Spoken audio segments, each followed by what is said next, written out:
The views and opinions of this podcast are solely our own, with no direct intention to offend or upset. Brilliant. Fucking brilliant.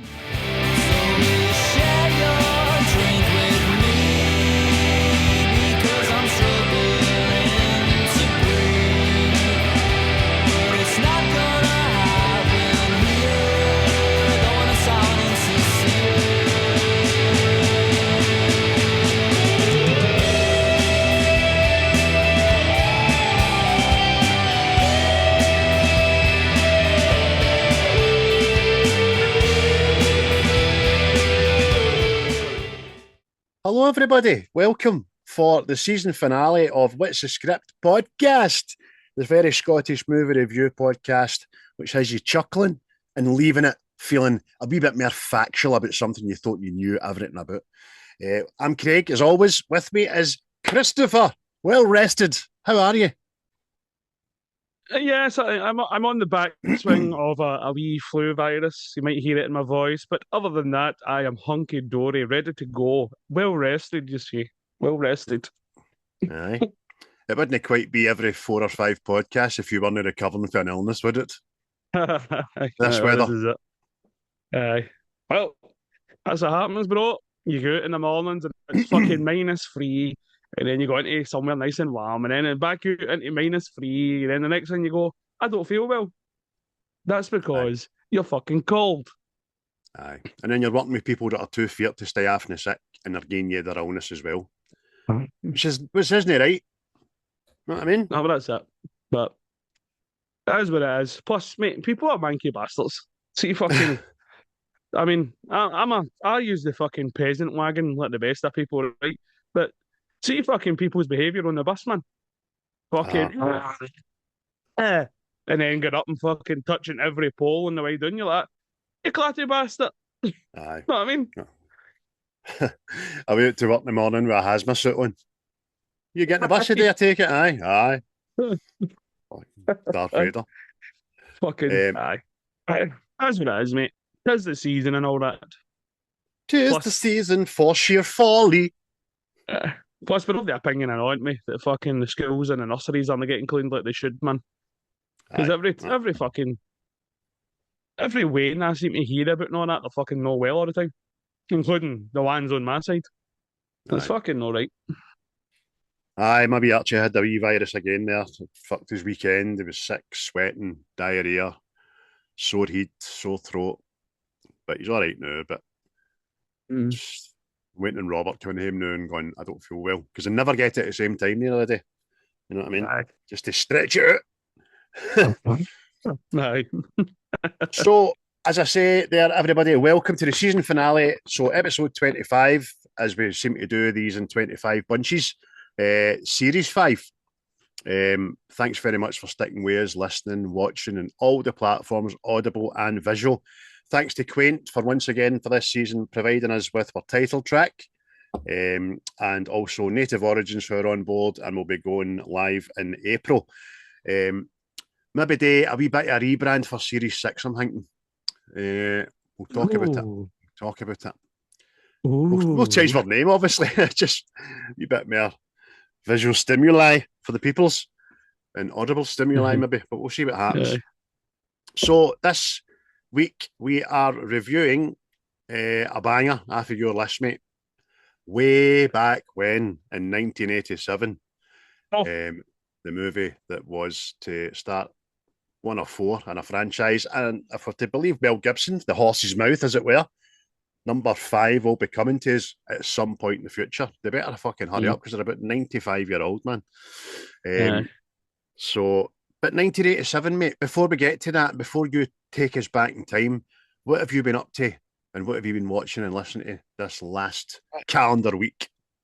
Well, my ocular delights have taken me around the world. Woo! Ocular delights. Yeah! Ocular delights. Love that shit. Well, first of all, I raided the Netflix there and I watched a film called Bad Country. Willem Dafoe and all that. It was all right. It's all right. It's about gets a white supremacist guy to flip, you know what I mean? And let's take these bad guys down. And then I went and seen a couple of newbies. So I watched The Wolf Man.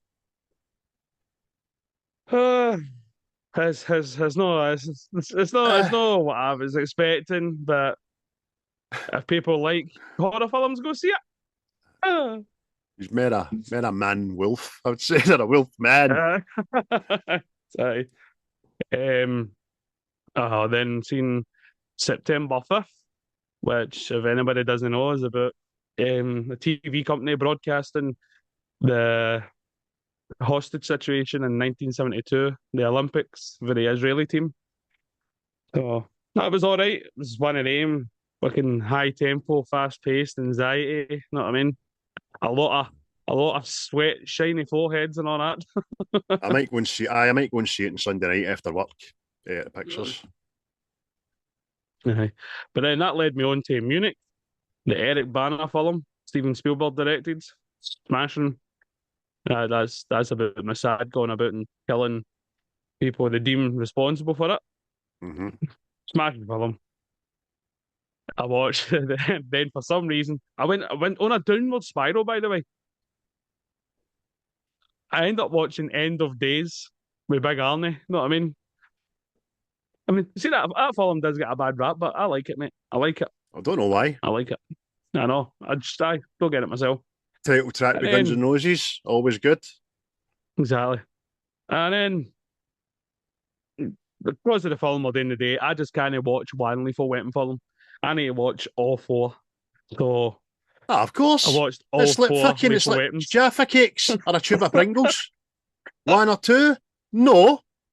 Give me it and I'll give you it back empty. Thank you. I can just imagine him opening that fucking tin of Pringles and it just goes. Aye. Yeah. But for the large part, that was me. I put on The Lighthouse with Willem Dafoe and Robert Pattinson, but I fell asleep, so I'm not counting it. But I'll watch that. I've not seen that. Don't know anything about that. And that was my ocular delight, sir. What about your own? What did you do for you? Fantastic. Well, I watched Lethal Weapon 1 and 2. I never graduated onto 3 and 4 because I get into other things. I watched Renfield again, which I think is quite a good wee movie. Quite funny. Do you know what I mean? And it's got good gore and action in it, so I like that shit. And I'll probably watch it again. I think it's Nicolas Cage's best fucking role, but I like everything else about the film. It's pretty decent. I took the boys to the cinema and we went to see Dog Man, which was great, man. Great, man. Dog Man. So if you've got wee ones, get along to see it. It's an adaptation movie for a book. And long story short, it's about a wee cop and his dog. They get into an accident and they sew the dog's head onto the guy's body. And then they chase the evil cat genius and all that. And it's pretty good animation. I watched John Q, great film as well with Denzel. I rewatched Lucy. I really like Lucy. I just think it's a good film, and any excuse to see Scarlett Johansson as well is right up my street. You know what I mean? I rewatched just to reconfirm how poor it was, the Book of Boba Fett, and it's just I was right the first time. You know what I mean? Apart from the two episodes that had Mando in it, it was pretty damn fucking poor. It's like a whipping boy for every cunt. Do you know what I mean? So I just left Boba Fett alone. Surviving Black Hawk Down documentary, I watched that. Oh, I watched that myself, I think it could have been done in one longer episode. I get pretty bored by the start of fucking episode 2, you know what I mean? But it's still worth a watch. I don't think there was a lot in it we didn't fucking already know. Do you know that? Yeah. I was waiting for some revelations. Yeah. Well, lads, the only aspect of what I really didn't know about is some of the Somali people saying that the soldiers were bad to them. You know what I mean? I knew that anyway, but that's not what you get told at the time on the news. It's just, bad Somalians killing Americans for absolutely no reason whatsoever. So I watched that. That was pretty decent. Went to pictures myself to see Captain America: Brave New World. and it was what I expected it was going to be. Meh, eh, you know what I mean? Sam is the only Captain America never to take the super serum, but he can collide head on with a Scud missile, no bother. And they can take a fucking volley off a Hulk. Aye, okay, very good. I know it's a comic book film, but humans should still be humans, you know what I mean? Fucking shite. Yeah. And very quickly, I watched Wolfman as well. Meh. Flight Risk. Meh. Wall-E. Yay! Just to give me a bit of goodness in my heart. But if you look deeper into Wall-E, you'll find that it's a message that is where the fucking planet's going to go. Very sinister. Aye, it's very sinister, but I like it. I like it, and the boys love it, so we watched that. And lastly, I rewatched all of the Mandalorian 1, 2, and 3, and see the ones Boba Fett's in that. It's fucking smashing. He's smashing in it, but still left that there. You know what I mean? And I love the Mando. Series 3 wasn't as good as 1. 2 was the best, obviously. And that's it, mate. I'll leave it there. That was my ocular delights. Well, you reminded me of something I watched. I know I watched Black Hawk Down. I watched Black Hawk Down after I watched the documentary. So, You can see how easily glorified movies make things, can't you, man? You really can. I need a hero. Absolute fucking heroes. But anyway, we're going further back than Black Hawk Down. We're going back to the year of 1987, where I'm sure I was cutting about in a pair of glow-in-the-dark Flintstone denims and pony trainers. 1987, back in the year when we had McEwen's, we had Wayne's running about with McEwen's lager on their chest. Oh, fucking graduated, hell, man. Graduated from C.R. Smith Windies to McEwen's lager. Yes. That is a fucking, that is an image, by the way. Big Yabba Dabba Doos. Oh, I swear to God, they were all their age, mate. Glow-in-the-dark denims. Aye, Flintstone denims are fucking smashing. I think the Turtles had the Turtles denims and all, Ninja Turtle ones and all that as well, but yeah, there we go. But 1987, mate, before we hit the people with a review of the film we're doing, tell us what else happened in 1987. Let's go back to the year. Back to the year. Back to the year of our film. Boo. Well, I actually think we've been here before. So if these sound familiar, then aye, they live in it. Aye, I think so. But anyway, events of 1987. AZT is approved to treat HIV and AIDS, and if anybody's seen Dallas Buyer Club, that wasn't a good solution. That was not a good solution. There was an agreement signed to build Disneyland Paris. So there you go. And that's when that thing got set in motion. The Simpsons first appeared as a series of shorts on the Traci Ullman show. So see. It was the first ever Rugby World Cup between New Zealand and Italy. That was the first game. Ruggers. But Porto won their first European Cup against Bayern in West Germany. Aye. Margaret Thatcher was re-elected for the third time. And Big Ronald Reagan, Big Ronnie, challenged Gorbachev to tear down the wall. So, a lot was happening. What am I doing? A lot was happening. A lot. But if you couldn't be bothered with all that stuff, know what I mean? A wee bit of escapism. You wanted to go to the pictures. Wow, Here's what we did that year. Desperate to go to the movies. Oh, mate.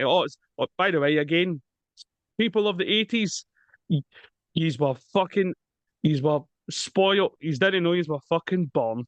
Right. Movies. The Untouchables. Predator. Full Metal Jacket. Dirty Dancing. Lost Boys. RoboCop. Hellraiser. Wall Street.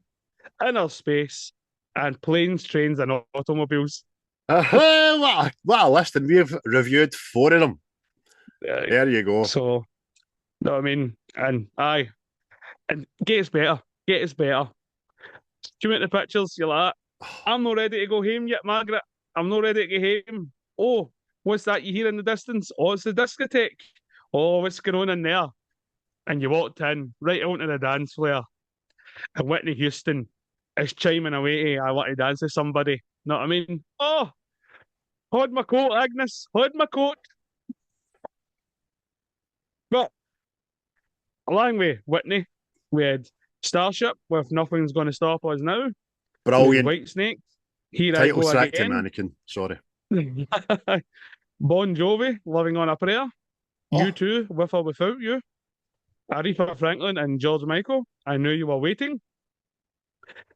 Genesis, We Land of Confusion. Fleetwood Mac, Little Lies. And Bruce Willis, Respect Yourself. But here, Bruce Willis was prevalent that year because I'm sure he brought out Under the Boardwalk with the Drifters as well. Right. See, Nothing Gonna Stop Us Now.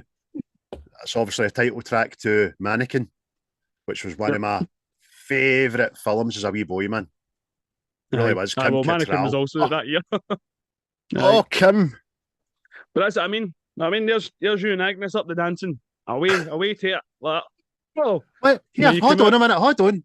Listen, see every 2 weeks when you do this, why are I we know. always fucking women in their 50s that have borne 9 children each? Because who's going to go, hold my bag and then a wee shoulder number? Oh, is it? True. Oh, I could just imagine us, by the way, see 80s, like fucking big hair like Hot tub time machine. that. But when you and Agnes come out to dancing, you don't know how you know, but the news is hot that people have died. So, I mean, I'll just say them. I'll say them. Andy Warhol died. Fred Astaire died. Rita Hayworth died. Jackie Gleason died. Lee Marvin died. But, and I say but, people born that year. Kendrick Lamar, Leo Messi, Michael B. Jordan, Zac Efron, Blake Lively, and Evan Peters. So, the replacements, the one in, one out system kind of worked that year. So, There's some beautiful souls there, beautiful looking people get brought into the world there, you know. oh, beautiful human beings. My players had to work. Beautiful human beings, players had to work. But aye, that weirdo, Andy Warhol, man. Yeah, that alien. It's transcendent. Aye, weirdo, man. But obviously a pioneer for an age in ways, Aye. you know what I mean? But that was Is brilliant, mate. is he not the one responsible for the tin of tomato soup or something? Tin of a photograph, mate. It wasn't even a painting. A Yeah. photograph of a tin of Campbell's soup. And do you know when I was hanging, it was the 60s, right? And people thought then that was mental for a bit of art, but no, it's worse than it. A Japanese billionaire bought a banana sellotaped to a wall for millions and millions of pounds. That's the age we live in, mate. We can't get a pothole fixed in the road, know what I mean? I don't get it. I don't really get it, mate. It's fucking Aye, I know. See, I don't trust people that are into art in that kind of way. Like, I'll walk up to you in a gallery and say, what's it saying to you? Fuck off, mate. Do you know, what? That's not alive, mate. I can't talk. Right? Fuck off. Beat it. I mean, superb, man. I like- I know. I'm a visual person. I'm visually stimulated. Visual stimuli is my go-to. I like it. I like to go and watch it, but I don't need to know. I don't need to be given something by it other than visual enjoyment. You know what I mean? Fuck off. Yeah. But that was 1987. A rundown, mate. A quick rundown with brief. Agnes and Senga's night out. Know what I mean? Senga do. Well, no bet anywhere for Senga. Hey, tell you now, they would do as a threesome. Margaret, Senga, and Agnes. Excellent, mate. Well, thank you very much for that smashing trip back to 1987. You're right, it was a very different time, and I loved being in it, and I wish I was back at it. Back at where our place of work would have been a bustling hub of activity with the bus station and the shopping centre and travelators and escalators and all that jazz. People going their holidays, coming back their holidays, people visiting. But not like it is now. It's like the Running Man, the remake of the Running Man. That's what it's fucking like. So 1987, August the 28th in the UK, we were given the option to go to the cinema and see today's film that we're reviewing, mate. 1987's Richard Donner classic, Lethal Weapon. Tell us a wee bit about it, synopsis, and who's in it, mate. Please. Oh, well. Now. I'll make up a wee synopsis on the spot again there, you know. Well, you've got two cops here, thrust together, no fault of their own, to solve a murder of a young woman. It leads them down a wee trail that they find is linked to special forces who are in fact actually drug running heroin into the US away. So, I mean, if you've not seen Lethal Weapon at this point, I mean, it's going. But we're cast as the ones I wrote down. We've got Danny Glover, Mel Gibson, Gary Busey, Tom Atkins, Arlene Love, Mitchel Ryan, Traci Wolfe, Mary Ellen Trainor, and Stephen Cahan. So, I mean, it's a decent cast. It's a smashing cast. It's a very good cast. You know what I mean? Can I give a special mention for cast member Al Long, who is the Chinese henchman in every 80s movie that gets killed? Excuse me. And you'd know him as soon as you see him. People, he's in every fucking movie. He's the one that steals the candy in Die Hard. You know what I mean? So, well done, Al. Is he no in Hang Me as well? Big Trouble Little China? Oh, aye. All the Chinese people are in that. Oil them. Oil them. Aye, but you're right, mate. He's a wee bad henchman and fucking everything, man. And first time I heard him talk is in this film.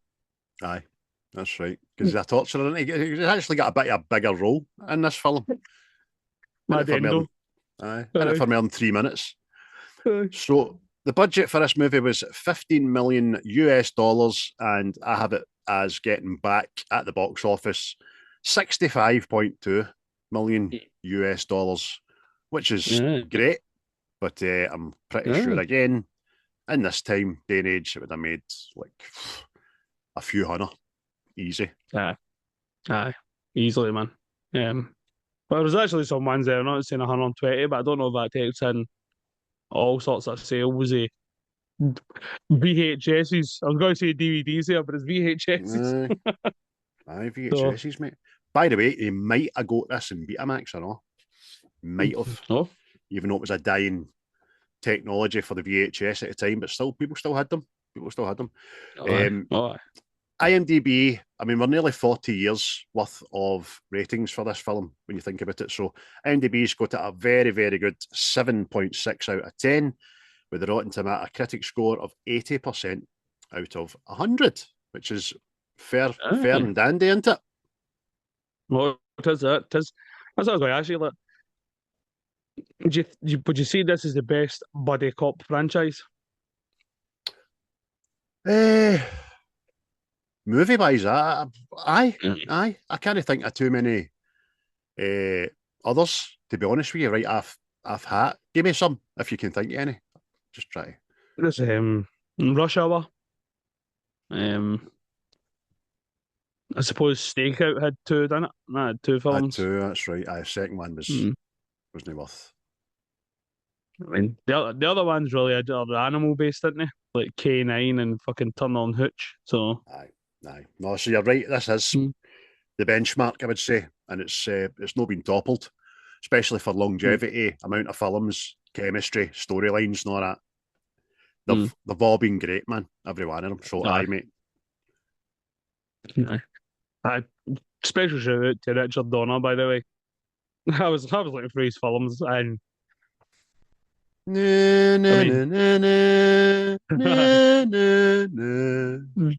people going, if you're intrigued, go and look for his filmography. It's superb. I mean, he's responsible. He done every Lethal Weapon, Superman. Well, obviously Craig's alluded to there, but the other ones are just fantastic and just fucking aye. See if you're actually going. Oh, definitely, mate. Definitely. I love a bit of Donner. Used to love a Donner coming out the pub. I like how you Donner down Sucky Hall Street. And I think I've slept with a Donner in my lifetime as well. So there we go. We love Donners. Hello, Donner. Give me a stunner. Give me a stunner, Donner. But aye, mate, that's a good thing to shout out. If you go online, folks, and look for Mel Gibson interview Lethal Weapon 5, he's talking about he's going to do it. He gets quite emotional. He had a right good attachment to Richard Donner. He says he didn't want to make it without Richard being the director. However, they talked about it before he died, I think, didn't they? And he says it wouldn't be fair not to do it in his memory. So, good. Yeah, definitely. Oh, well, Mel Gibson's been in what, fucking, I think, 4 of these with him, and then I think he's done like another 3. You know what I mean? So, should he done Maverick, you know, that with him? So, I enjoy Maverick. I think Maverick's like a laugh. It's just good to see Jodie Foster doing something funny. You know what I mean? Yeah, but it's good people as well, Donna. So, just get a wee shout out to him there. Well done, mate. Now, Mel Gibson actually turned down 2 big roles to do this. He turned down the role of The Fly. He was offered The Fly, which Jeff Goldblum ended up doing. And also he was offered the lead role in The Untouchables, which Kevin Costner eventually got. So, he made the right choice, I would think. Because the people that they got for the 2 films are all classics. You know what I mean? We done Untouchables, one of our biggest listened to and viewed episodes on this platform.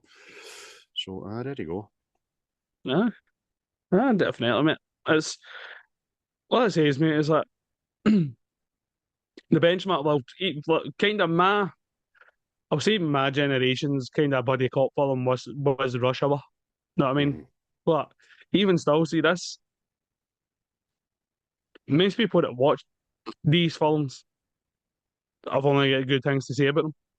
Know what I mean? I've never heard the sentence. So to date, I've never heard somebody saying Lethal Weapon was shite.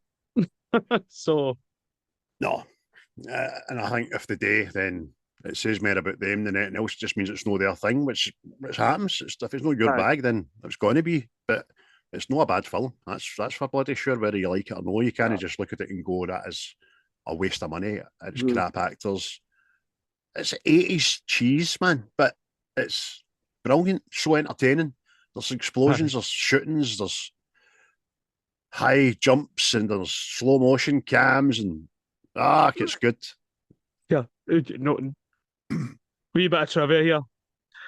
Well, obviously, we'll talk about Richard Donner being the director, but apparently he wasn't the first choice. It was almost Leonard Nimoy. I know. That is fucking wild, man. Mad Spock. I didn't even know he was a director until I read that bit of trivia myself. And he's actually directed a few things, but I can't really remember if I wrote down.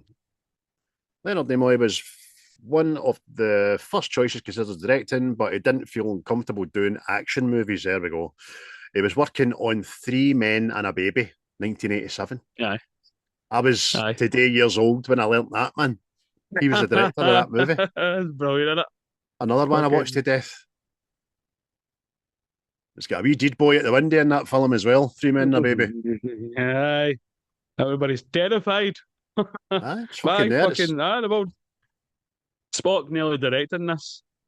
I mean, I don't know how different the film would have been, but I think see when Richard Donner does a film, there's I don't know, there's a likability about the films.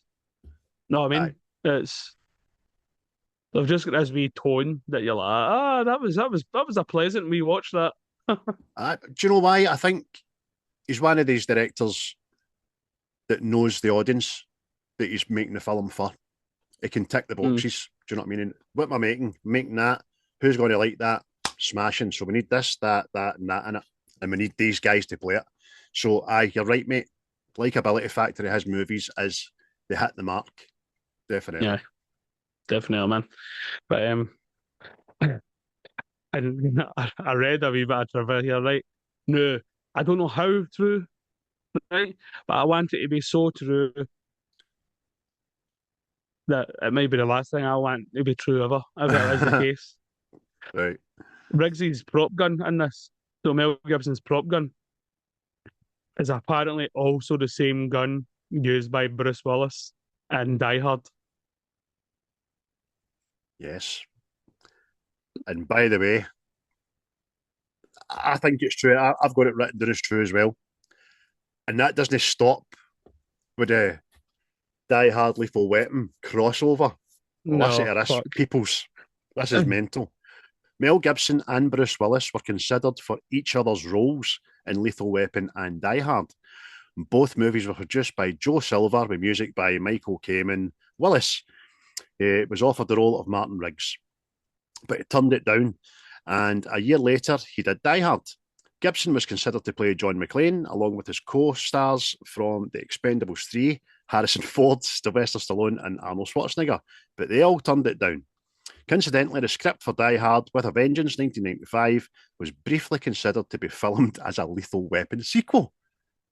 So much synergy in that, Exactly, mate.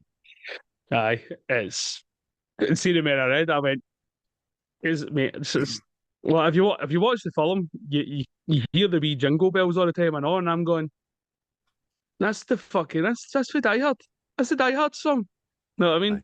Because again, we could open a new avenue here for this. That I've never really considered this film as a Christmas film, but it ticks the boxes to be Aye, considered a Christmas movie. definitely, mate. It's not just a case of a one or two things in it either. It's littered, absolutely littered Aye. with reminding you the fact it's fucking Christmas. Do you know what I mean? From start to finish. I mean, Aye. right for the start, the Christmas tree lot, right up to Trish making Christmas dinner. Jesus. Right. And everything else in between. Aye, that's what I mean, mate. I've never considered, but then you've got all that stuff connected with Die Hard. Know what I mean? Mm. It's just fucking. This must have. This is the first Christmas film, action film. So Mhm. it's usually considered Die Hard, but this is going to be it now. Aye, this was a year prior. So there we go. But this seems to stay out the debate, doesn't it? Aye, which is weird. So I'll ask you Very people, weird. when you hear this podcast or listen to it or watch it, what do you think? Do you think this should be considered a Christmas film? Or are you one of the people that don't recognise it unless it's a Christmas film? This is a Christmas film. Do you know what I mean? It's got to have a Santa in it or an elf or a magic thing that happens on the 25th of December. But it is. It's up there with Rambo. Aye. All right. Aye. But see another thing, man. I'm so happy for these films because Danny Glover's in it. I mean, he's just fucking. I mean, I know Danny Glover, he's done well in just these films, but CDs, man, they're just fucking. No. For Dan, because I think Danny Glover's fucking really underappreciated. He is. Fucking in film, man. He just. He plays his part in this fucking fantastic, like a kind of aging cop that can't fucking what no can't be bothered, but he's weary of his road we went down, know what I mean? Aye. It's another take on similar, but so far apart for Somerset last week in Seven. It's that kind of demographic, the older, wiser, more broken cop and the young, hothead, ego kind of cop beside him. But what a pairing, man. I'm so glad these two guys were cast. The chemistry between them is absolutely brilliant, isn't Aye. Oh, aye. Easily, man. Again, I think that's why this film's so fucking likable. Because you can believe they two being mates. it? Mm. You know what I mean? Aye. It's just...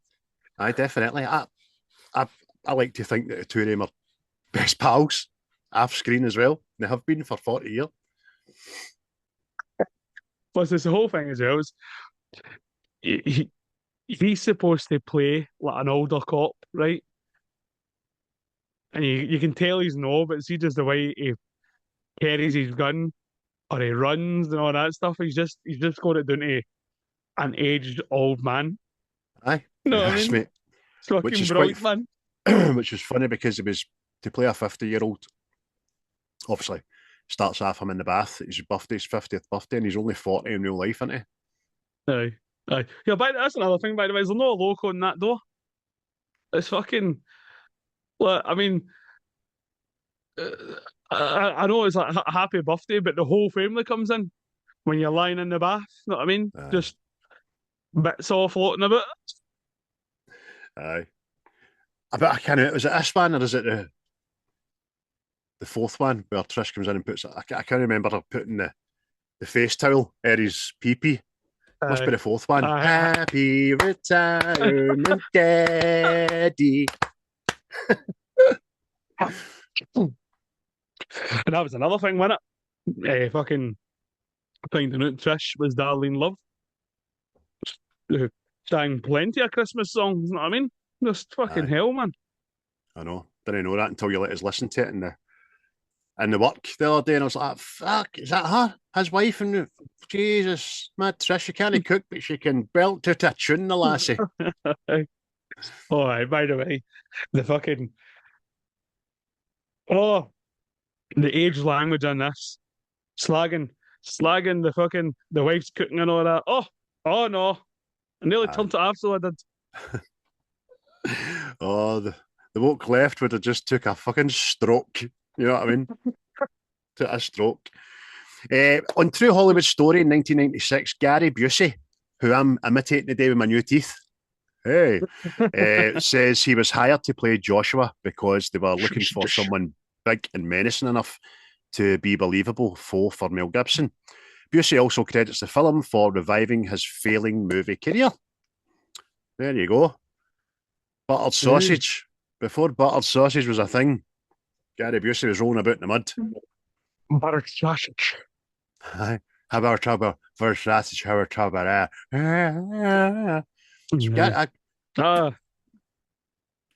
Gary Busey, fucking, I was thinking, right, in this, he's also a baddie in Under Siege. We done that, didn't we? Yep. And Predator 2, he's the leader of the fucking CIA secret agency fucking shit. But I don't see him as menacing at all. No. No. I don't know. Why? I don't know how he went down that road, but well, maybe it was because of his antics off screen. Know what I mean? Made it more believable to people that he was a bit of a fucking bad person. Know what I mean? Not that he was a bad person on screen, just he was rather wild in his personal life, know what I mean? So I know Wolfe. What has happened to him now? But he had an accident, didn't he? Was it a bike accident or something? I think so. But made him brain damage. I think he's fucking. If he's not 80, he must be a kick in the balls away from it. Let's do this. Let's look live on this podcast. Danny Glover's about fucking 78 or something.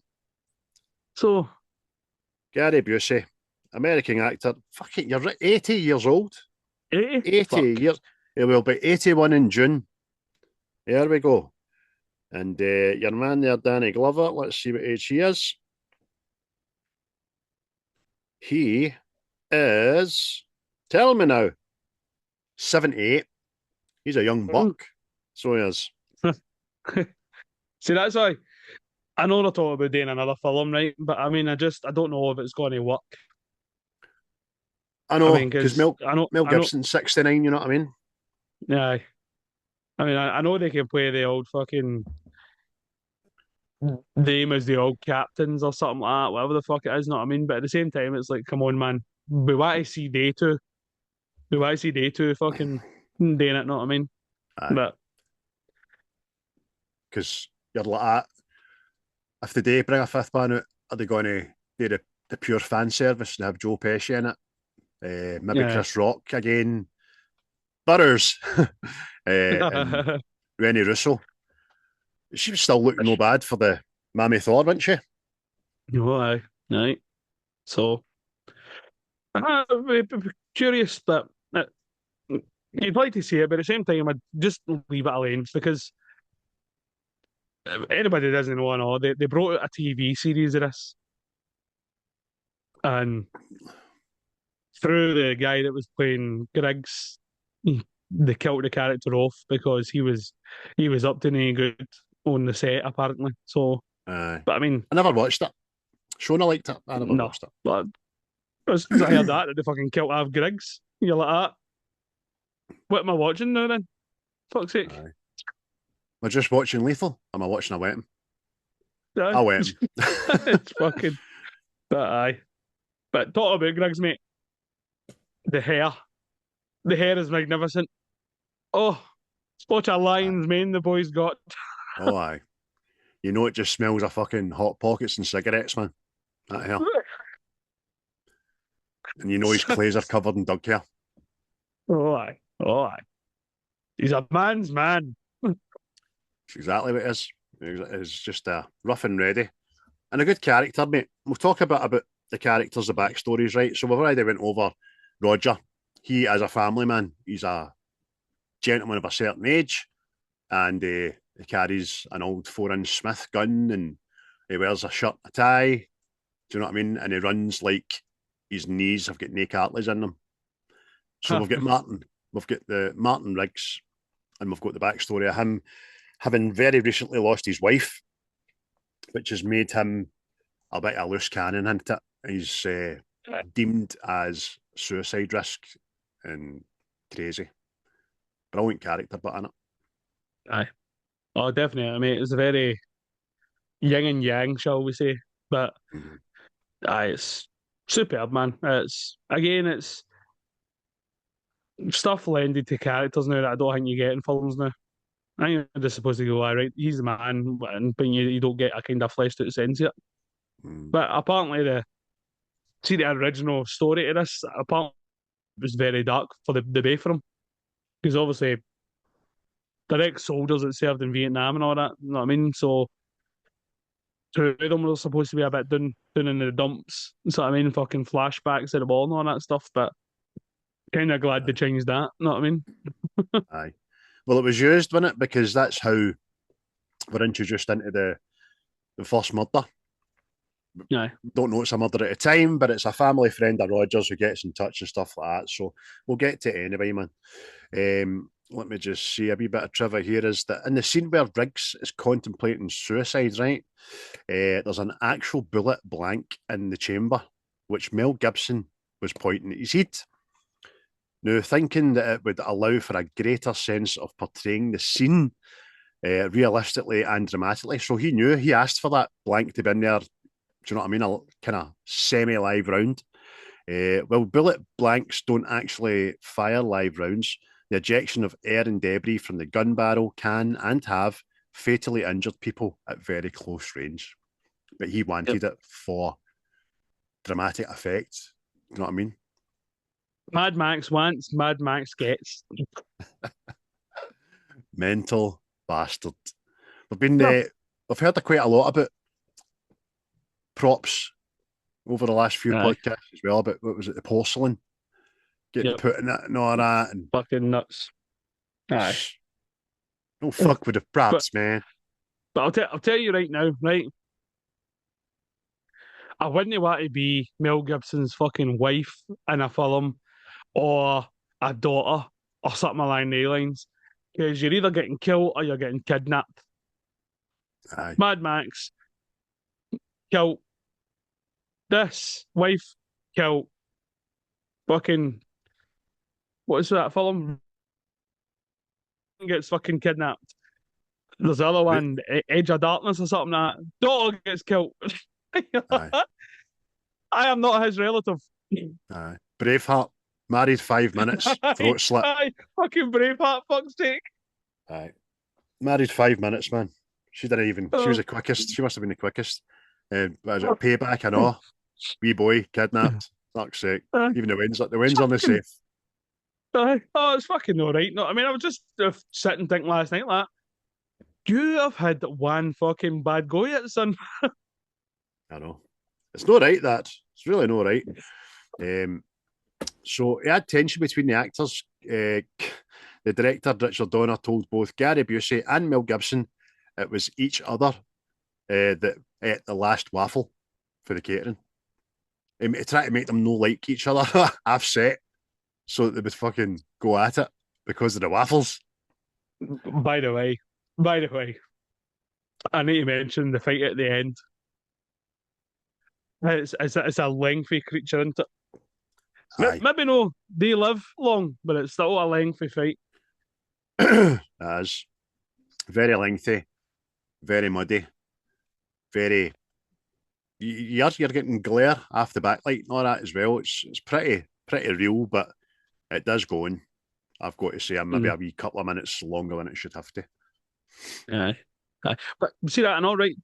As much as I like this film, right? Fucking, there's one teeny toty bit in this film, right, that I don't understand, or I don't get, right. See, right before he shows up to Murtaugh's house and all that, he kills 2 uniformed officers sitting in the car, right? And then he goes into the house, and then there's a note, sorry, just as cops here and all that. So does that mean all the police watched him kill the 2 coppers? Aye. We'll let him You know in. what I mean? See what we'll do. What about John and Terry there, mate? We'll get to that. Don't worry. Aye. Oh, fucking old John's fucking 3 days for retirement. Aye. It's a bit of a fucking hole in the story, I would say. Which all films have, but that was a bit of a glaring one. See what you're talking about the Vietnam stuff. Quite a good wee bit of trivia here is Murtaugh tells Riggs that Hudsacker saved his life in the La Drang Valley in 1965, right, at Vietnam. But Mel Gibson would actually later go on to play Colonel Hal Moore in the We Were Soldiers 2002, which is an adaptation of that actual battle. That's quite good, isn't it? It's a smashing film, I know. Well, smashing. I'm sure I've seen it. I can't remember it. There's a bit in it and they drop napalm or something and they go to pick up this wee guy and when they go to pick him up, the guy's skin just rolls right down his shins and all that. I'm like, oh, it's fucking, it's even for me, I went, I couldn't be doing with that. I couldn't be doing with that. I was going to have pulled pork tonight, but fuck that. Mate, the slow skin cooker. comes off like fucking beef ham, mate. See, I need to see it now. I need to watch it. I'm sure I'd have remembered that, but I've obviously not seen that. 2002, Jesus Christ. What's any more trivia you wanted to share with us before I ask you some of your favourite scenes? The actors had to learn 3 types of martial arts for the fights. All right. I can't remember the names of them, not that, but there you go. They had to learn 3 martial arts to make us people sit and go, that was dead good, that one. Nobody cares. Was there any martial arts get used in that last fight scene? Aye, all of them apparently. Really? It just seemed to me to be a bit of like a brawl. Do you know what I mean? Aye, exactly. But hey ho, it is what it is. It is what it is. Oh, well. Right, my man. Give me one of your favourite scenes, please. Well, For me, it's when Dixie's house blows up because it's just very unassuming that scene. Like you get Riggs and Murtaugh show up, and the wee boys are like, "Oh, you're going to bust Dixie," and you're like, "Oh, it's a wee bit jovial. This all what he's like." And the next thing, fucking boom, this big explosion. You're like, "Where the fuck did that come from?" You've been lucky enough, right, to watch and review some smashing films in my lifetime, right, and see some truly brilliant explosions. See this is up there explosion wise because it's Oh, it's no CGI, it's pyrotechnics, and you see how many little bits of that house aye. fucking fly off it. It's great, innit? They must have, Oh, as actors, they must have got a bit of the sonic boom off of that, man. Know what I mean? aye. Aye, Great. aye. Like I say, mate, it's so fucking practical and all that, mate. It's just even the fucking flames belting it afterwards. You know what I mean? I just like, it's just again because it's almost like a jump scare. Aye. You know what I mean? It's just fucking just you're in this wee lull, everything's hunky dory, fucking boom. You're just like oh, Aye. you know what I mean? And then it's You like don't. that, right after that again, the wee Wayne's are like that. Day it again, I didn't see it. What? Do you think Dixie was home? Thought you knew if he was or no. Know what I mean? Wayne's. Aye. I enjoy the wee Ah. Wayne's there. I don't enjoy wee Wayne's. I enjoy the wee actors' performance in the movie. They're But it quite being funny. my gang, my gang.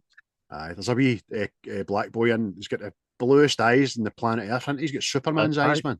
Baby Dessers. That's what I was calling them the other night. Oh, aye.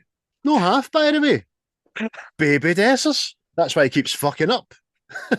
That's why he keeps saying Alfred's name. Not that. Oh, don't tell him, Alfred. Oh, Alfred, hey, this happened. Hey, everybody, Alfred, hey. Fucking brilliant that bit, man. That is, man. It's just, I see that, just that whole, for that explosion to finding out that the bad guys were like special forces. It's just that it's smashing, man. Brilliant. Brilliant wee Also, sequence. also as well, see, 80s films, we don't do it like this anymore. See the after the fact when everybody's there, the ambulances, the fire station, the police and all that, and it's all hustle and bustle and all that. You don't get that in films anymore. Yeah. The explosion happens and they cut away to just some guy at a desk. Aye. Fucking garbage, but I like it. Great scene, mate. Absolutely Aye. brilliant scene. I'll pick one out right off the bat. When we were first introduced to Riggs, it's Riggs' morning ritual, I've called it. And it's basically him waking up, hungover, naked. First thing he does is lights a cigarette, goes to the fridge for a beer, then sits down on his couch and contemplates blowing his head off, doesn't he? Aye. It's tension at its fucking at its mind. And Aye. I suppose you know the first time you see it, he's a main player in this movie. You know what I mean? He's not going to do it, but you're like, oh, what happened to him? Why is he like this? What's his backstory? It's pretty dark, isn't it? Aye, very, man. That's America's ass. But it's no. It's Bondi Beach's ass. America just stole it. Aye, you're right, mate. It's fucking a lot of his fucking scenes in this, mate. A lot of them are unnerving, shall we say? Because you're like, you're fucking definitely on the edge. You know what I mean? You're gone, man. You're way out there, man. You fucking Pluto, man. You're gone. Oh, I might need to say that again when we do our favourite lines. Aye, he delivers it brilliant. Mel Gibson's got a cracking wild eye about him and he's acting, and he can play a worth a watching guy very easily. So if a switch flips in him, and he does it with Martin Riggs brilliantly. Does it in Braveheart, does it in a lot of other films as well. But he's got that wild eye about him. Mad Max. We've seen it first in Mad Max, didn't we? Yeah, definitely, mate. What I say is, mate, you're right in all his routine because obviously you get the Griggs morning routine, the Murtaugh routine first, know what I mean? And it's how we doing? Happy family, fucking yay! Everybody's there now, and he wakes up and it's just him and his dog, and he's just like that. It's Monday, Monday. Aye, and even that, even his dwellings, as it were, he lives in a trailer, and Aye. it's just empty beer cans and wrappers, and it's bogging in it. He's fucking even if he dogs like that. Come on, new Farah, come on. This is a fucking riot. Aye, that's right. We forgot to mention him in the cast. Sam plays Sam the dog. Aye, aye. And it's the dog and the cat and all the cat's got a shout out. Ah, What cat? Oh, aye. Murtaugh's got a cat, innit? aye. That's another thing that make them opposites, cat and dog people.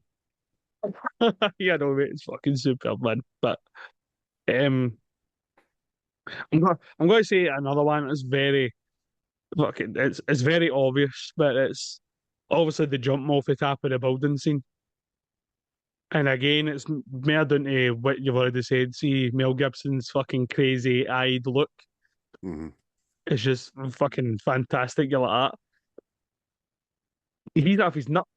Mm-hmm. No. Aye. There was a bit of trivia about that scene as well that I never wrote down, but I vaguely remember reading that it's Richard Donner made the big inflatable thing the same colours as the road and the pavement or something like that, so that if the camera did catch it, it was kind of camouflaged, so the audience didn't see it. I didn't look for it, didn't notice it. No. But like you say, mate, it's a great scene. Aye. Riggs is fucking smashing. Hey, you want a cigarette? Want to smoke? Let's smoke. No, that just try to be calm, and then the guy just fucking pisses him off. It seems, doesn't it? Because he's lying. His eyes going in. Do you really want to jump? Do you wanna? Well, that's fine with me. Come on, let's jump. I want to jump. Let's go. Hey man, you're fucking crazy, man. I'm you guy. I'd fucking pat him off at all. Oh mate, as man, it's an escalation. Like it's a glimpse into the character's psyche without getting into it. You know what I mean?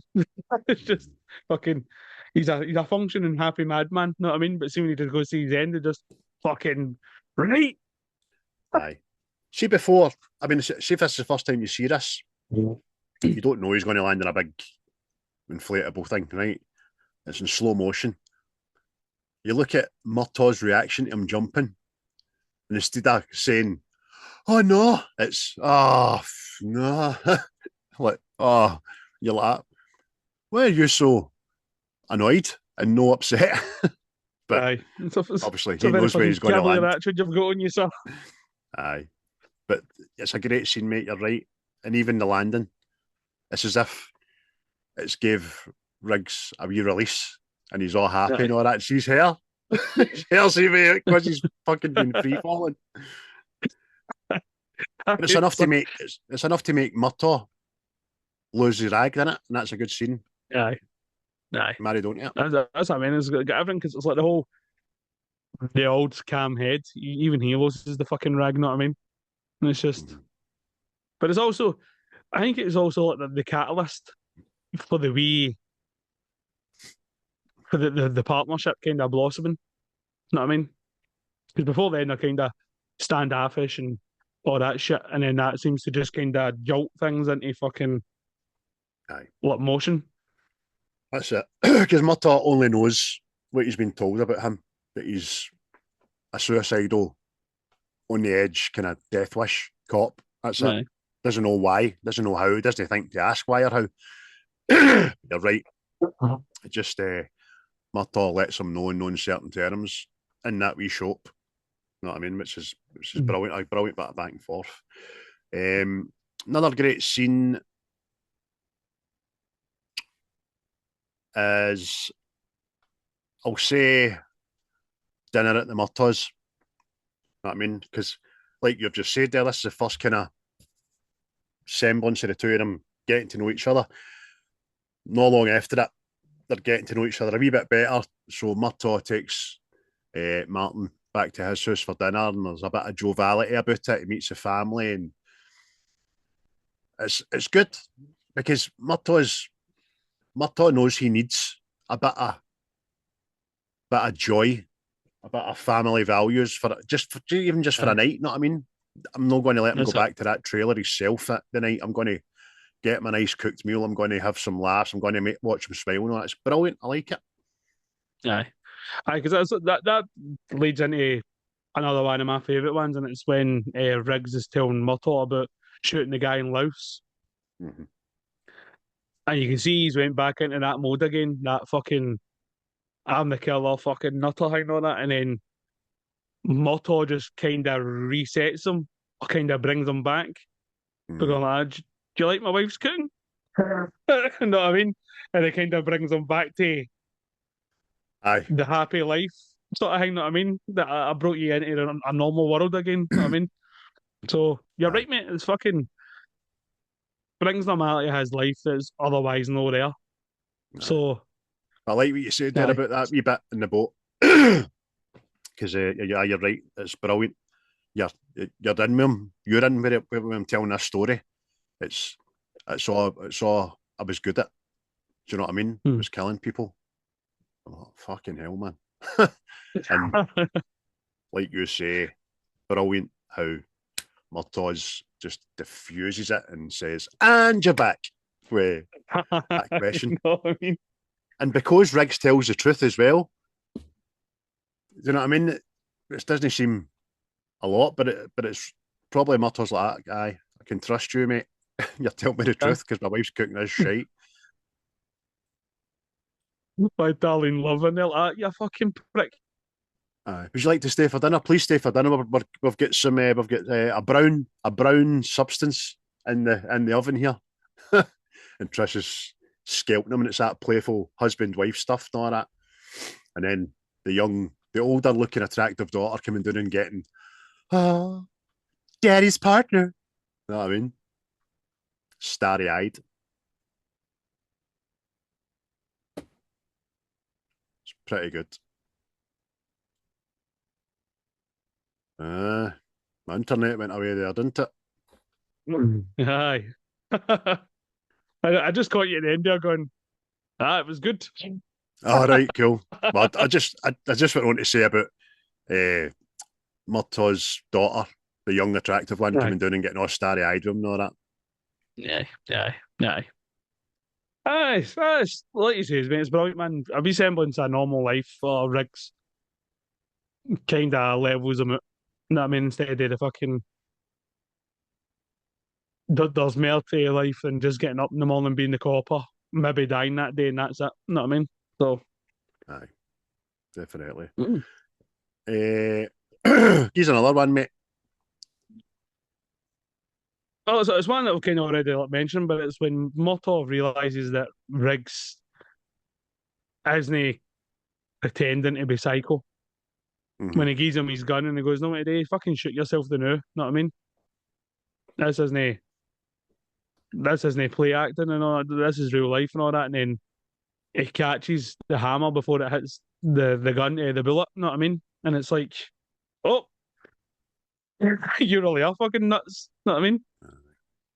So, and after that's been stopped by Murtaugh, Riggs brings himself back into reality and says, because you said there, he says, you really are crazy. And he goes, I'm hungry.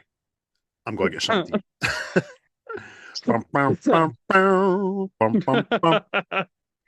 Mate, don't even mention that. By the way, there's so much fucking jazz. So much jazz getting played in this. Oh, tremendous amounts of jazz bass way up here. And the fucking jazz saxophone way up here. It's fucking great. It's so overused in the 80s. No overused, but it was so prominent in the 80s. Fucking saxophones. Man, fucking detectives back in the day, mate. That's all they listened to was jazz.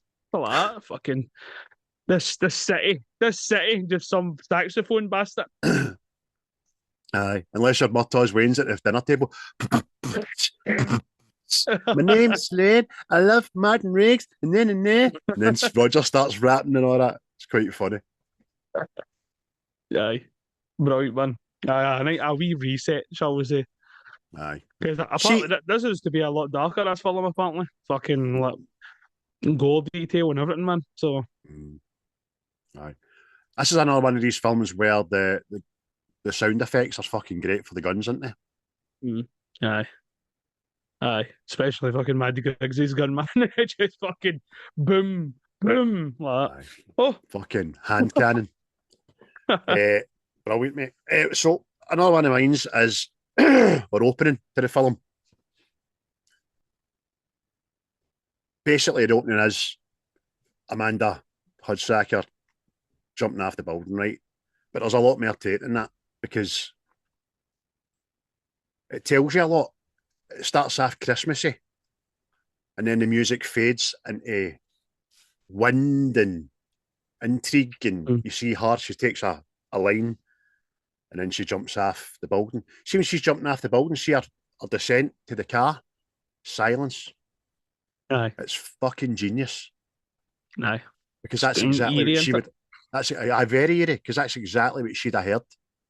It's just the wind going by her ears, and then I really still don't know how they done it effects wise about how this body hit in the car because it does look fucking real, doesn't it? Aye, definitely, mate. I was going to mention that myself. I was like, because it's not as if it's like back in the day when you just see this mad dummy landing. You know what I mean? A Aye, mannequin like that. It's aye, like a woman following landing on this motor. So, so well done, man, aye, what do you? so well done. Plus, you're Aye. just into the film, you're seeing boobies, which you have to see in an 80s film. You know what I mean? You've got to, Aye. especially a cop film, got to see boobies. Aye, there's a titty quota. Definitely is. But see this, I know, no, couldn't help myself, but and I'm like, is that the same veranda that Jenny was at in fucking Forrest Gump? Boom. That was, aye, the Doors, wasn't it? Was playing when she was doing it. Aye, it's so well done. It gives you a Oh, wee it might bit have been of. Leonard Skinner. Ah, you're right. Freebird, you're Aye. right, mate. Aye, it was the Doors when she walks out and I can't hitting up in it. Don't you love her madly? Don't you love her face? Fucking, I digress. But it's a great scene, mate. It's see when she's up there balancing on the balcony, you know, just much like Jenny and Forrest Gump. You're like, oh, getting a wee Aye. horrible fucking feeling in the bottom of your stomach, man. Aye, definitely. Mate, that's how I was like, I went here. Aye. Oh, here, aye. I wonder if that's the same place. Because it looks like it, and I'm just guessing that's where fucking Jenny ended up. Know what I mean? Aye, there you go. But aye, it's a great opening scene, mate. Any others? Yeah, no, mate. No. We've exhausted my favourites. You got another one for yourself there? I've got a few, but I mean, they're ones we all know. Do you know what I mean? Even right down to the target practice, the two of them are doing that, and then Yeah. Riggs puts it away back as far as it can go, shoots so many bullets, brings the target back, and it's a smiley face. Murtaugh's face, man's just. I mean, funny. That's the overriding thing about this film. It's the caveat with darkness and humour because Aye. it's riddled with laughs. This movie, innit? Aye. Aye. It's hilarious, mate. Fucking that's it, mate. And that's another. Let's see, as the sequels go on, I think they got funnier. Know what I mean? That's why I don't think there's a bad one. Mm-hmm. It's just like, and that's what made it more like successful. I mean, because you've already got the buddy cop thing and all that, but I'm guessing this is the first one that kind of had a laugh with things. Know what I mean? Mm-hmm. Aye. Well, keep talking because your voice is gone. It's dead sexy. Oh, listen to you, raspy boy. Talk to me. Aye, talk to me. Would you fuck me? Have another 10 cigarettes there, why don't you? Brilliant. But we'll flit on then to dialogue and some favourite lines, mate. Give one or two of your favourite lines, mate. Oh well, I'm too old for this shit. It's just brilliant, man. And fucking aye, I think it's got to be the birthplace, isn't it? Of course, it's repeated in all 4 movies. And Aye. I don't know how many times he says it in this film, but I would imagine it's maybe about 4 or 5 as well, isn't it? Oh, aye, 100%, 100%. Aye, obviously adapts, know what I mean? But Aye. I'm too old for this shit. I So you remember can't, when ITV had it on the telly, and they were always famous for no cutting out swear words, but overdubbing them. Die Hard again was Yippee Ki Chemo Savvy. And then this one was I'm too old for this stuff. That guy said stuff. That's no him. At least try and get somebody that sounds like him, for Christ's sake, man. yeah, exactly. But money and all that, I guess. Aye. Another one, I'll say it's a bit of back and forth dialogue. Sin's my middle name. Like just with your wife's cooking, I'm not surprised. What? And it just get back to shooting. Aye. It's a crack line, that, man. Dane. Aye. Fucking right, yeah. Got one fear for me, Riggs, is when he says, "Hey, look, friend, let's just cut this shit. Now, we both know I was transferred. Everybody thinks I'm suicidal, in which case I'm fucked and nobody wants to work with me. Or they think I'm fucking gonna draw a cycle pension, in which case I'm fucked and nobody wants to work with me. Basically, I'm fucked." Brilliant, man. Aye. Um, again, I mean, a lot of them are back and forths because that's how it was scripted. But have you ever met someone you didn't kill? Well, I haven't killed you yet. Aye. See what's great about that scene, right? And you know yourself. He said before he goes in, right, let's make it through the day, no killing MD, and we'll see about maybe me trusting you. And it's like, right, okay, I'll try my best. So obviously Murtaugh shoots a guy in the leg. We'll see, no deed, still living. I shot him in the leg. That's what you wouldn't do. But when the guy bounces back up, instead of killing him, Riggs looks at, he's holding the gun, he's looking at fucking Murtaugh for permission. I've not got, you know what I mean? He doesn't need to say anything. We know exactly what he's doing. Doing what you told me. You know what I mean? Brilliant, man. Oh, super, mate.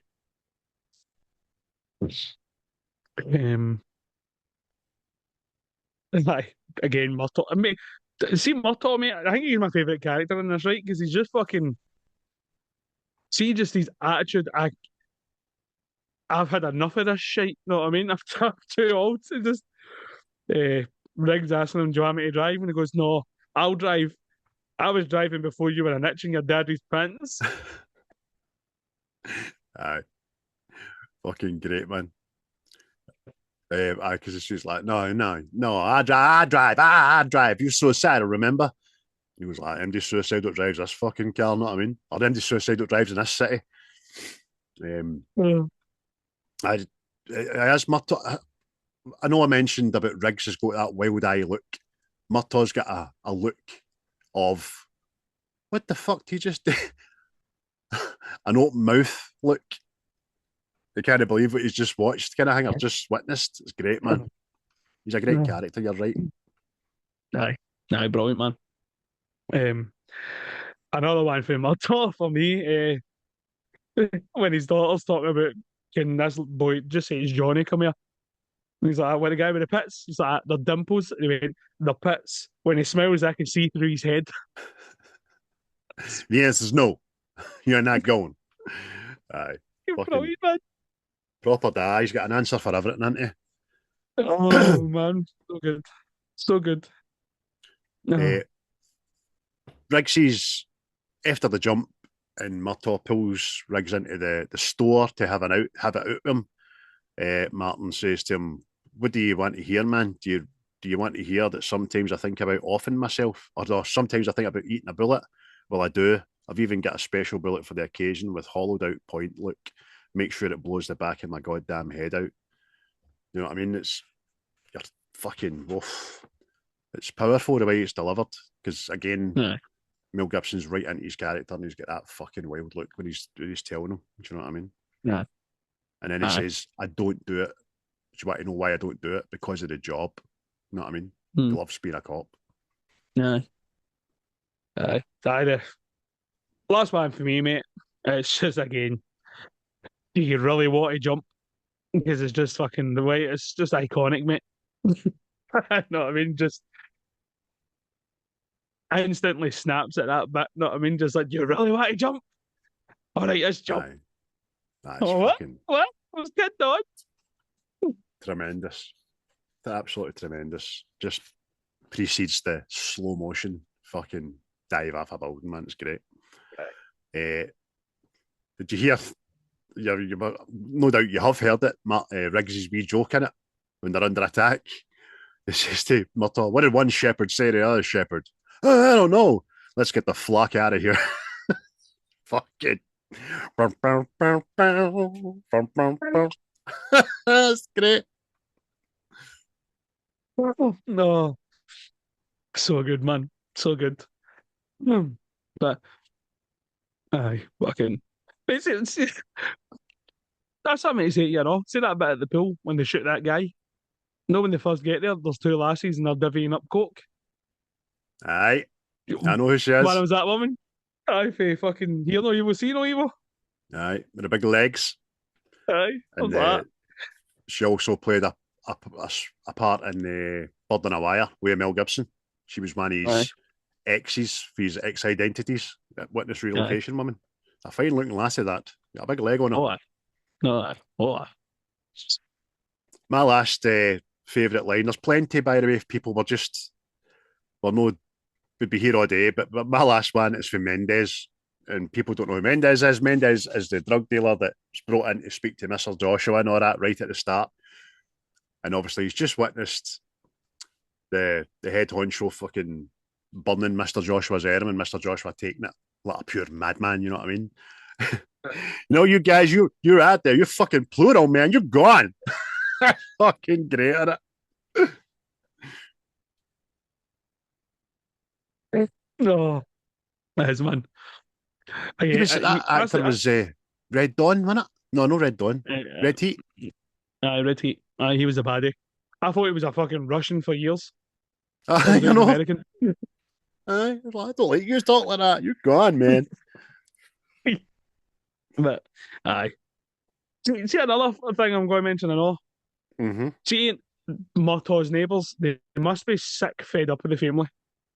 Oh. Look, this one, two coppers are killed in the street, and there's a fucking full-on brawl on the front garden.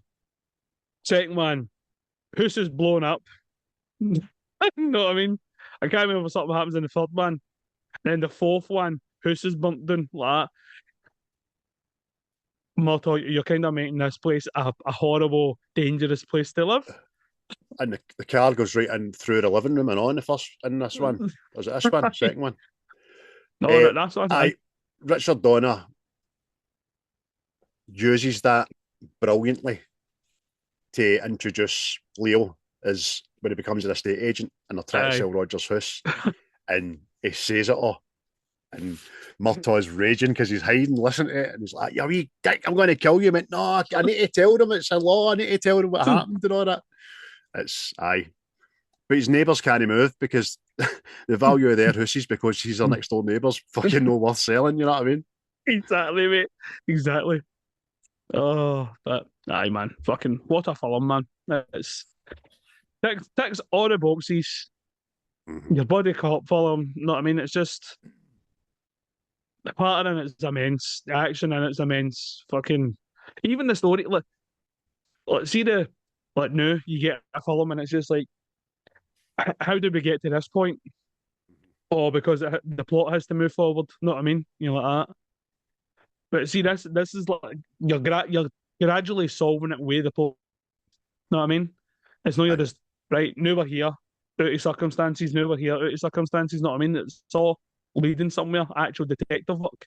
So You're right, mate. You're very wise to say that. Actually, I mean, the nucleus of the plot is as old as time, right? In films, it's it doesn't need fixed. It's there, but like you just alluded to there, it's got a lot of moving parts along the way. Caveat that with we've got to have this relationship forming between our two main dudes and all that shit as well. And it does everything. Richard Donner does everything in this film. It tells you where everybody's came from, where we're at, how we're getting on, what's happening. Do you know what I mean? I mean, we never mentioned a lot of favourite scenes, even the meet up to get his daughter back. That's great. Out in the middle of fucking nowhere, rigs with a sniper rifle, which is an actual sniper rifle, which costs fucking. Again, I didn't write it down. I read it. It's one of only 50 made in the world or something. He got a shot of that for the film and all that. It's amazing. And then there's the torture scenes as well. Riggs is getting tortured. Murtaugh's getting tortured. Brilliant, man. Absolutely brilliant. It's a great film. What would you give it out of 10, mate? I'll give it a 7 on the basis that I think the second one's better.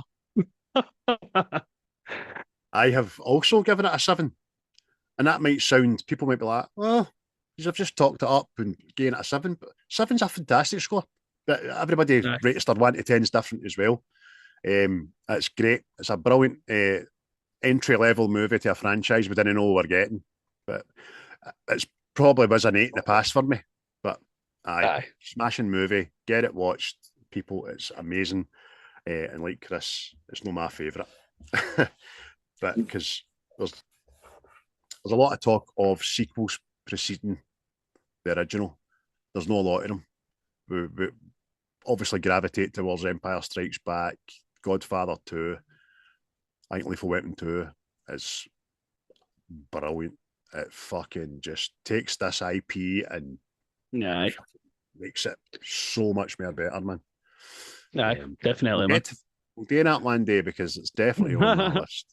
Do you know what I mean? So it's 2 7s out of 10 for me and Chris, which is very healthy, and it also coincides with IMDb, so we're not alone in the thinking of that as well. This has been the last finale episode in Series 5, and because it was my pick of Christopher's list, it means we're going to open Series 6 with a viewer's choice movie. Unless you don't want to, Chris. Oh, fire in, mate. Right. We've been gave belters so far, so I don't see the trend stop anytime soon. We have indeed. So let me get their wee list up there. So out of the 15 films, we have done 3 of them, and we've done 3, 6, and 9.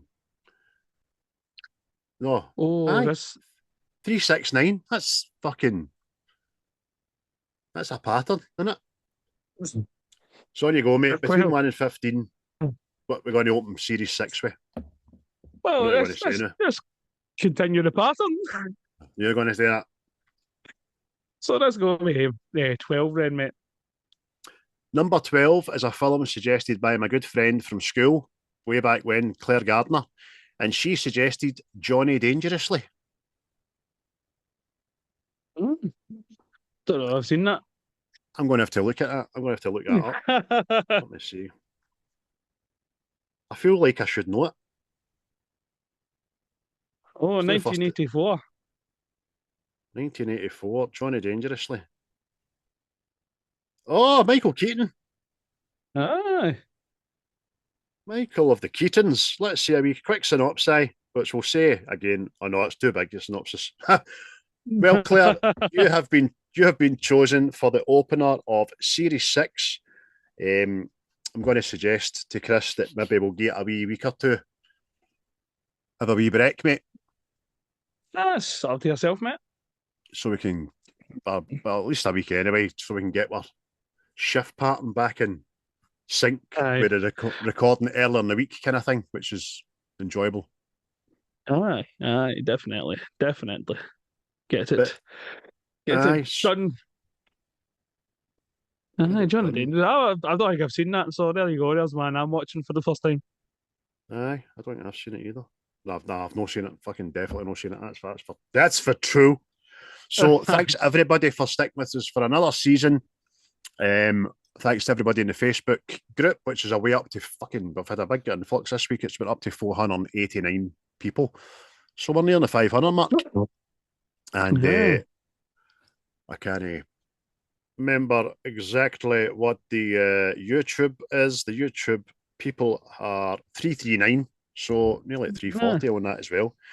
Forgot to give a wee shout out to our homeboys, Seismic Cinema, at the start of the programme. Always give him a listen, guys. Listen to The Running Man, and they dropped. What the fuck did I start listening to the other day? See my brain, by the way. Can't remember what it is they've got out, but they've got another movie review on the go, and it is. Oh, Craig, this is garbage if you're listening to the audibles. Their latest drop is Anchorman. Aye, Anchorman. And Jumanji, they've done that as well. So give him a wee listen or a wee watch. And how you doing, guys? Thanks for the shout out and the support as well for us. Anything else you want to say before we go, Christopher? No, just to repeat everything you just said there. Cheers for listening, liking, sharing, and all that. These are greatly appreciated. I know people say that and you go, aye, so am I, you fucking banger, but he's a. So, aye. Hope he's enjoy it. Hope he's still enjoying it, because we're still enjoying it. Aye. I mean, that's 125 movie reviews. I think we've done like 135 or 37 or something like that, all in with collabs and specials and stuff like that. And we've been guests on other people's as well. So always check that out, guys. But thank you. That's enough. That's enough. Go away now. Better go drink her. What you up to the rest of the day, mate? Before we go, what you up to in this very... Oh, I don't know, mate. It's Friday night, but I might actually apply for a fucking a job as one of the guys that like narrates their trailers.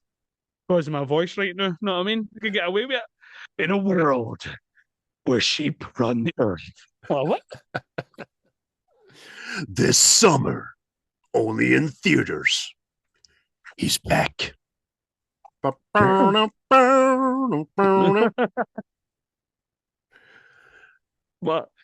feeling that. I don't know, mate.